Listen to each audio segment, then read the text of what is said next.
at Nationwide Children's Hospital, we're making mental health care and research a priority. We must better understand and treat children's mental illness for kids everywhere. But research is vastly underfunded. So we need your help. Actually, together, we can transform children's mental health. Learn more at unourschools.org.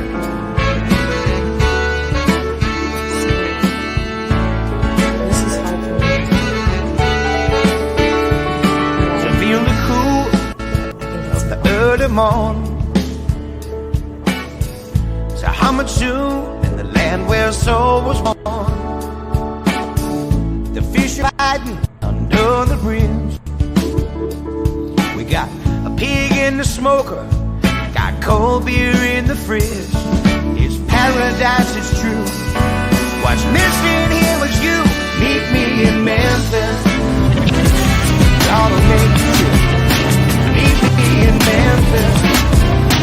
Stick our toes in the Mississippi. Meet me in Memphis.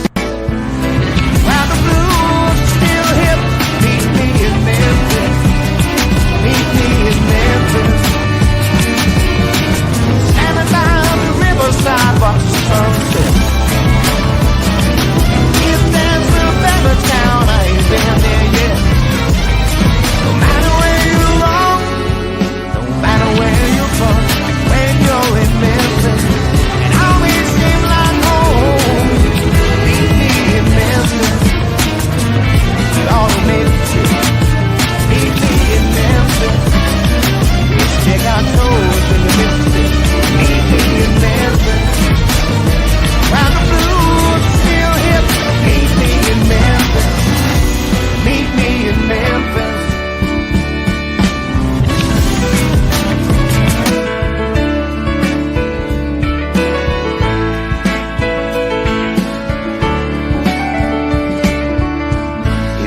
A heavy sigh. Good morning. Welcome. If you see a teardrop forming in my eye, there is power. it's just the blues gotten me down. We talked a little bit on the last day of suicide. It's just because I sure do miss that town. If we leave here right away, we can make it that a day. Meet me in Memphis. We ought to make the trip. Meet me in Memphis.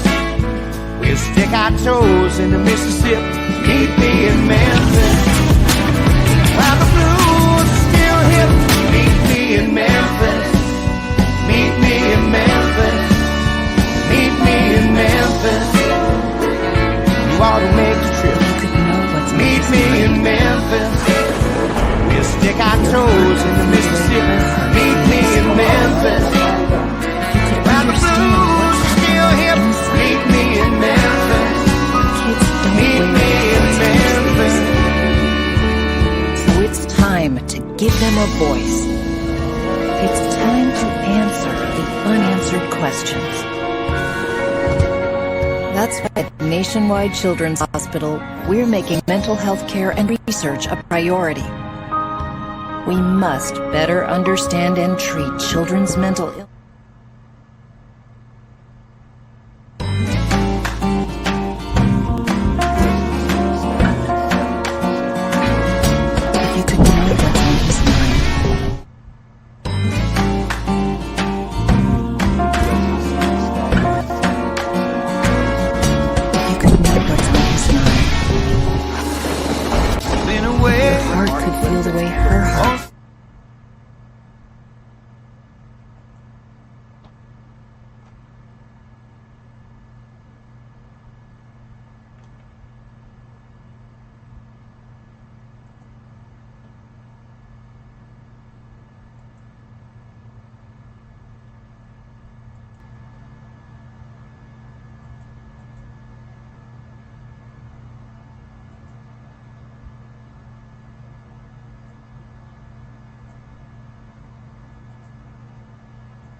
the way her heart for so feels. long. If you could understand what's It happening on calls the you inside. like a distant song.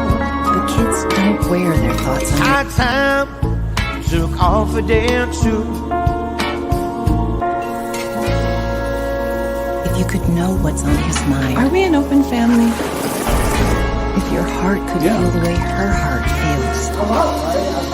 You've been If you could away understand what's happening on the for so inside. long. The kids don't wear their It thoughts on their calls you sleeves. like a distant song. So it's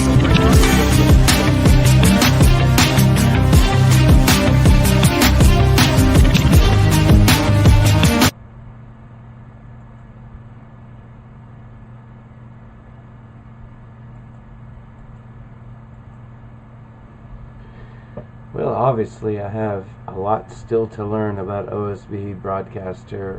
Basically, what you had was an intro, then you had a PSA about mental health, then you had, by blessing of Eric Hughes, you had the theme song of Making a Difference in the Lives of Others, and There is Power in Your Testimony, Meet Me in Memphis by Eric Hughes and the Eric Hughes Band. And then we've had one more follow in to what we're going to talk about tonight, which is suicide prevention. Excuse the mess behind me. You might think I'm bonkers, but the Lord has put on my spirit for months that October 18th I will be moving, so I'm in the middle of packing things and doing that. He told me to call a mechanic to fix my car. It's been 6 weeks. He told me that I would be going to a different place. I don't know how and why and when, but I'm stepping out on faith. Faith is stepping out and not knowing the results. Trusting in what you can't see and what you don't know, but having strength and confidence to step out in that. And I believe it is my time. I believe 10, 18, 19 is the time. You can only dream about something so many times before you have to believe that it is from the Lord above. So, many of you saw that I posted on Facebook where I was 4 or 5 years ago and where I am today. I went from the gutter to the governor. I want to get into that a little bit, but first I want to talk about something that is important to me. It seems to be all these causes, whether it's suicide prevention or it's bipolar disorder or it's breast cancer or it's heart disease or it's, all lung cancer or, autism, or it's confined to like this month. Okay, this month is Minority Mental Health Month. Okay, so the other 11 months, they don't have mental health issues or suicide prevention. I've wrote down some numbers because I'm not great at remembering things, but I'm going to read these to you, and I'm asking a sincere question. Why is in September we all joined together for suicide prevention when it's the 10th leading cause of deaths in the world, but especially in the United States, especially amongst men?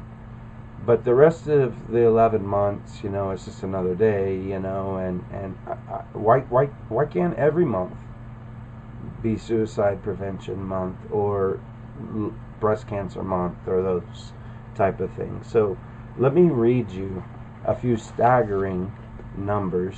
Excuse me as I'm almost 50 as I grab my glasses.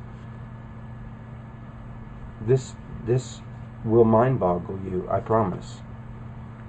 All right, the first stat, 7 out of 10 completed suicides are by men, primarily middle-aged men. All right, let that sink in for a second. There are 129 suicides completed per day in the United States. Guns account for 53% of those suicides. Here's one that really, really got me. 70% of all completed suicides are by white males. White males.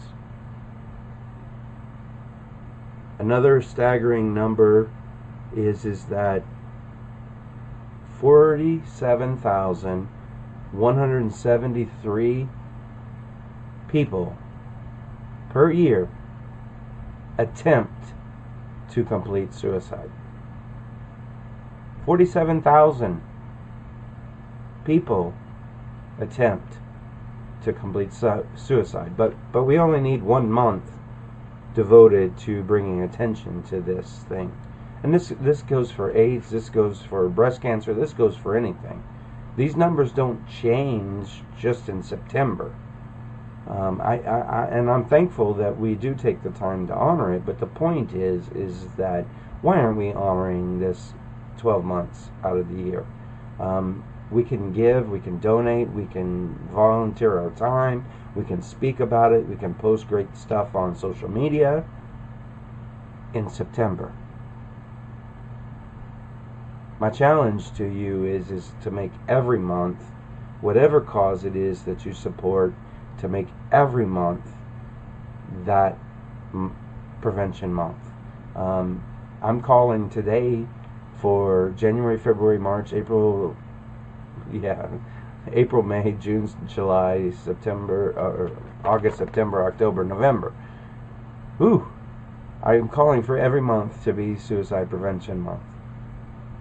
It's not difficult. Why wait till September?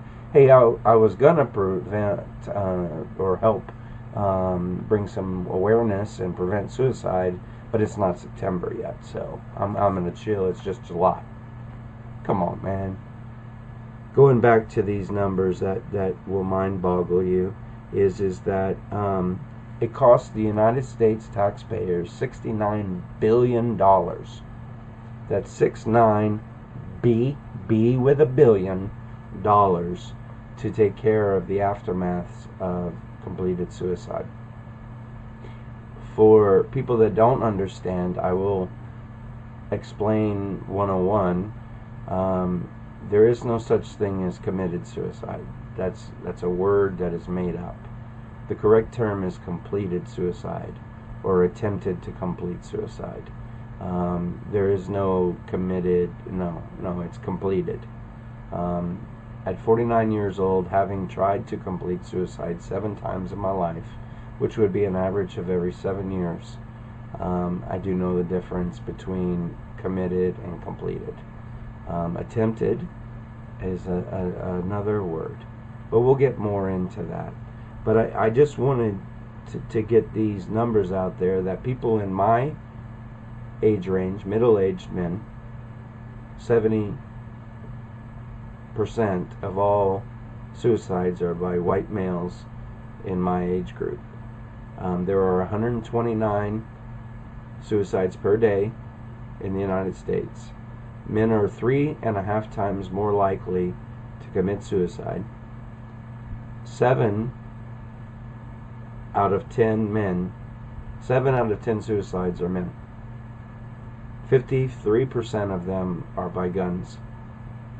47,173 people attempt to complete suicide.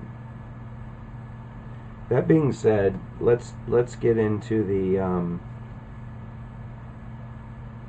and I apologize. I said 47,173 people attempt. That I am wrong. 47,173 people complete suicide each year.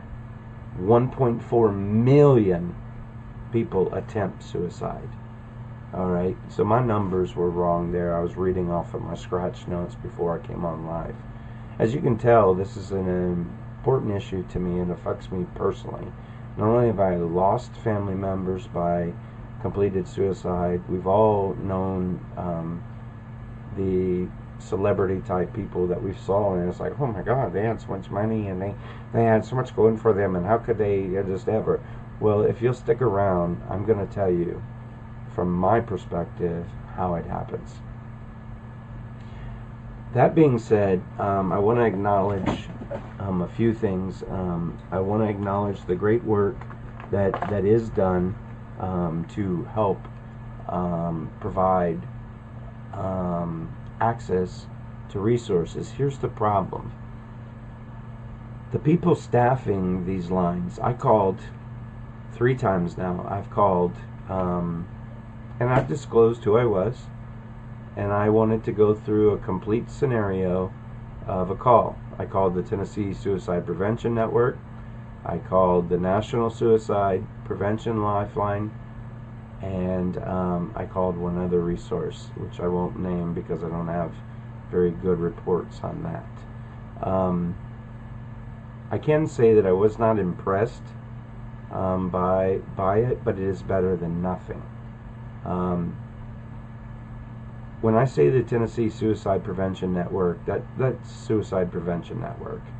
You are not going to ever text or reach out to them and them tell you, can you prove that you live in Tennessee so that we can provide? No, it's national.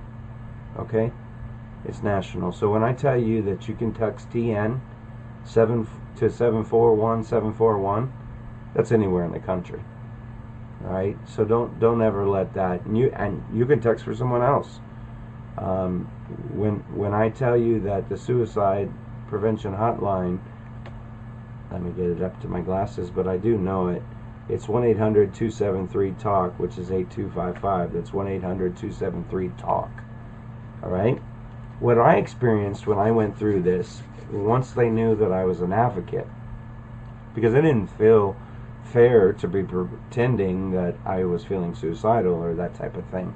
I asked to be walked through how a person would go through it, and I mean, probably part of it was because I was an advocate that they gave me a lot of short answers, but I still feel that I had the right, or I have the right, to go through and see exactly what services are being provided.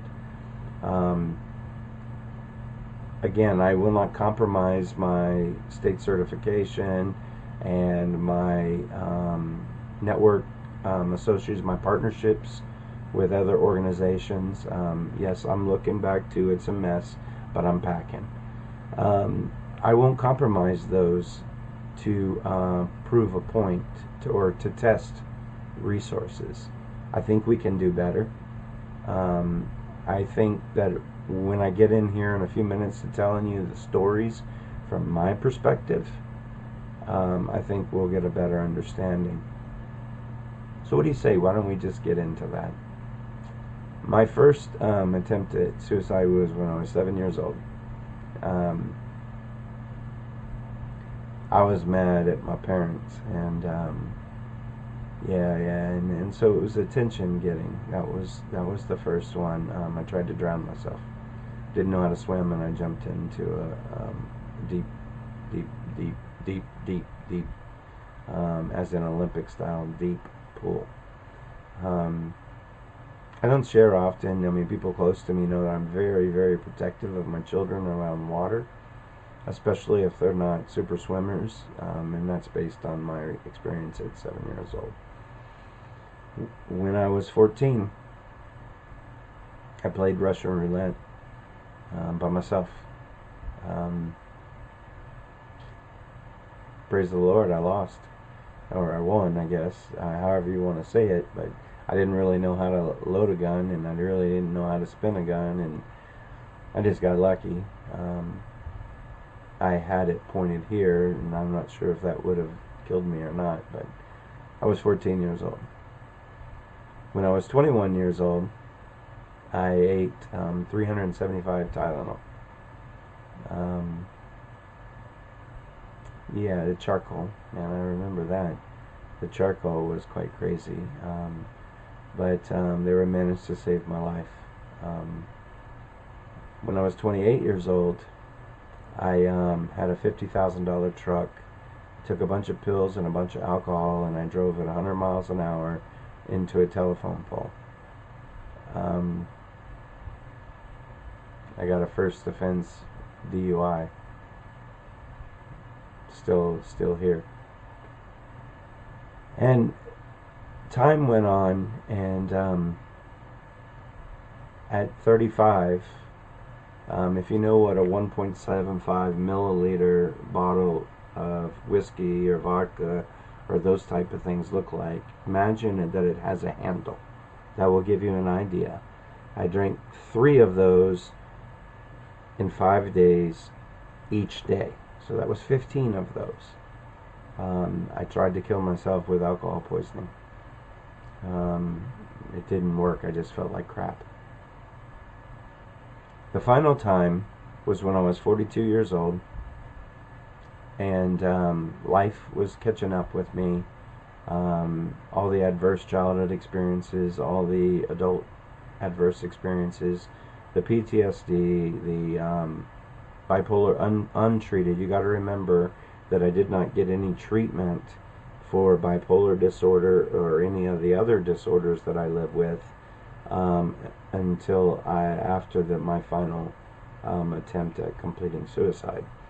And what happened on this day is that I had reached a limit. I was up to here. I couldn't take it anymore. I didn't have any tools. I didn't have any way of releasing it. So I began to take every pill that I could find. I didn't care if it was birth control or, aspirin. I mean, I didn't care. There were a lot of other pills that obviously were very dangerous. Then I proceeded to mutilate myself and set myself on fire and beat the shit out of myself. And then I decided to get behind the wheel of the car and drive to my girlfriend's work and tried to convince her that she had done this to me. Indirectly. When the truth was I had done this to myself. No one can make you do those things. So obviously, as a loving companion, she tried to get me home safe. While we were on the middle of Interstate 12, I kept trying to jump out of the car. So finally she stopped because I was going to jump out of the car. And when she stopped, I got out of the car, and I was on the service road, the feeder road of the freeway, the interstate, and I kept looking at the right 18-wheeler to jump in front of. You have to understand, as she tried to talk to me, she was putting herself in danger because they're right there. Zoom, zoom, zoom. If you've ever tried to change a tire on the side of the interstate or any of that. But I was determined to go. I mean, I had had enough. I wanted the pain to end. I wanted it to stop. I wanted to stop being upset about the 7 children that I lost, or the 5 marriages, of the mistakes that I had made, of the jobs that I had lost, of the mistakes that I made in the criminal system, the drugs that I had done, the alcoholic that I had become. I wanted it all to stop, and I truly felt that it would be better for my family, everyone. No one spoke to me anyway because I was living with untreated bipolar disorder and I was an alcoholic. I thought it would be better. Fortunately, I heard her voice, and I recognized Louisiana State Troopers when they pull up. And I got back in the car and said quietly, and she explained to him I was just fine. I was having a bad day and that type of thing. And she took me home, and I began the journey of recovery. When I say the journey of recovery, is I'm not so sure that you ever recover from attempting to complete suicide or having cared or been around or known someone who has completed suicide. Attempting I don't know. Attempting is very deep because you're left with a burden, and so is everyone else around you. Now, on the opposite side, completing suicide, there is a sense of finality, but there's the what could have been, what should have been, what could I have done, the guilt, all of those things. And I mean, there are numerous stories. I just heard a story tonight about a brother who found out his sister had cancer, and he lost it. I mean, he was very, very close with his sister. His mom had died of cancer, and he completed suicide. He took his own life, and it turned out that the sister didn't have cancer.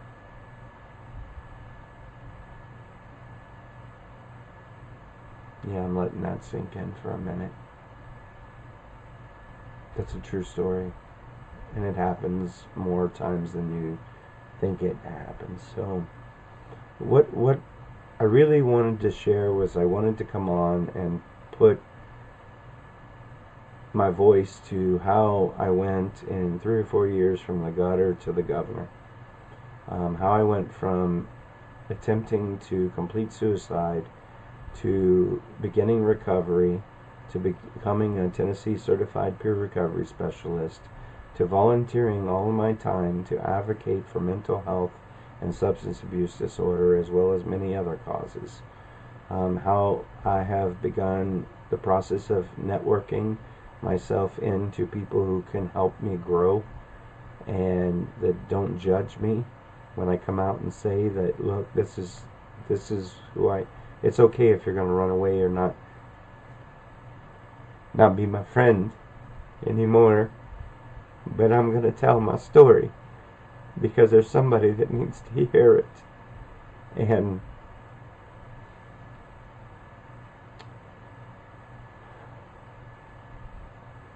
it's been a natural journey. I don't have a job. I don't have a car. I don't have anything at this moment. But I don't feel suicidal at all. You can have everything that you think that you want, but be missing everything that you need.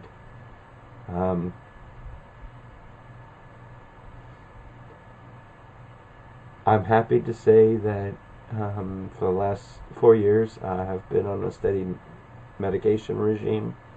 I receive treatment, therapy. I teach a lot of classes. I advocate like crazy with legislators and in the community. I stay connected to the things that I was afraid of that caused me to feel that I wasn't worthy of being here. And I want you to take from this that when someone is crying out, they're not crying out for attention. They're crying out saying that life has become too much for me. It's overwhelming for me, and I don't know how to handle it, and I'm scared. We've all been scared. Remember that. I don't care what words are coming out of their mouth. What they're trying to say is they're scared.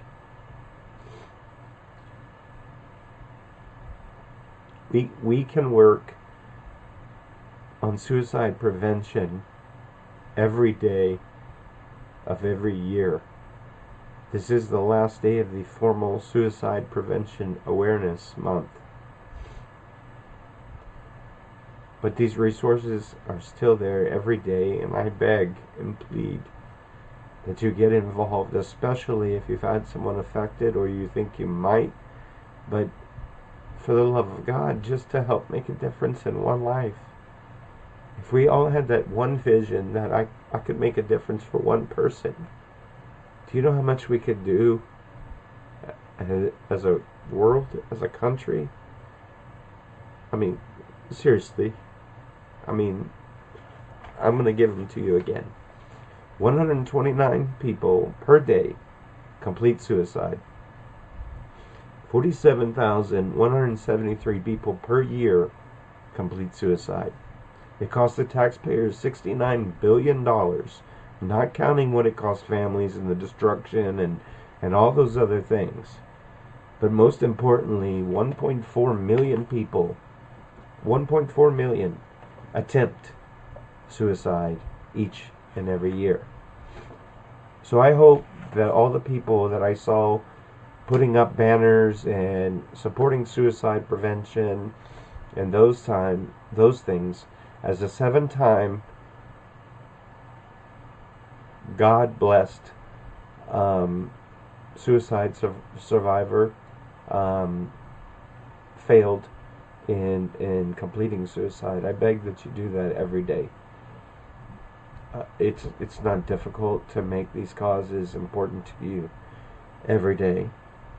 It's not cool to just jump on a month that, okay, this is lymphoma, biocentric cancer, and I'm gonna jump on the wagon here when you don't even know what it is. I've just opened my heart to you, and I've explained to you from my point of view what it's like to live with suicidal ideations. I want to reiterate, I'm not thinking of hurting myself or harming myself or harming anyone else. I feel very stable today, but I feel that it's important that I not only share myself, which is very transparent. People ask me to share it on their professional pages, and I'm not sure if I'm ready for that yet. I'm okay sharing it myself to the people that have to tolerate all my music posts or all my other rants. I'm okay with sharing it with you. I'm not sure that I'm okay yet sharing it professionally. I'm okay sharing my story to help anyone, but to sign it over to some company or something, it kind of hits me wrong, gives me the heebie-jeebies, like I'm telling you my life, and you're wanting to use it for your own professional. And it's not NAMI or TSPN or TMHCA or any of those. It's not any of those non-profit organizations. It's someone I don't even know who your company is, your professional site. I don't even know who you are. How about we get to know each other first before you ask me if you can take something that is probably one of the most transforming moments in my life, because today I'm on medication. Today I'm doing all these things from that event. It took me 42 years to finally admit that I had mental health issues and that I needed to take medication every day, and I needed to learn and grow, and most importantly, I needed to make a difference in the lives of others. I needed to take what had happened to me and give it back free.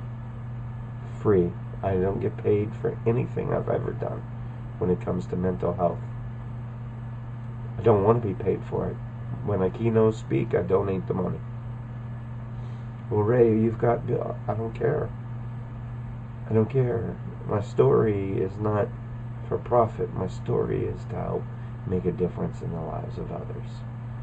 So I know this was a deep podcast on International Podcast Day, but it was a real podcast. And I hope that I was able to put pictures and stories together for you. And I hope I was able to encourage you that we have a long ways to go. And I pray that I was able to show you someone that you see and you go, oh wow, look at this guy.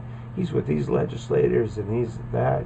4 years ago, I was beating myself up, cutting myself, taking tons of narcotics, drinking tons of alcohol, trying to jump out in front of an 18-wheeler truck. If God did it for me, He can do it for you or your loved ones. You just have to believe it, and you have to believe in them. Remember, they're just scared. They're overwhelmed. They're fear. Okay? I appreciate you. This has been There's Power in Your Testimony. I am Ray Sechrengost. It's September 30th, 2019. I wish you all much love. I hope you have a great evening, and just keep on believing.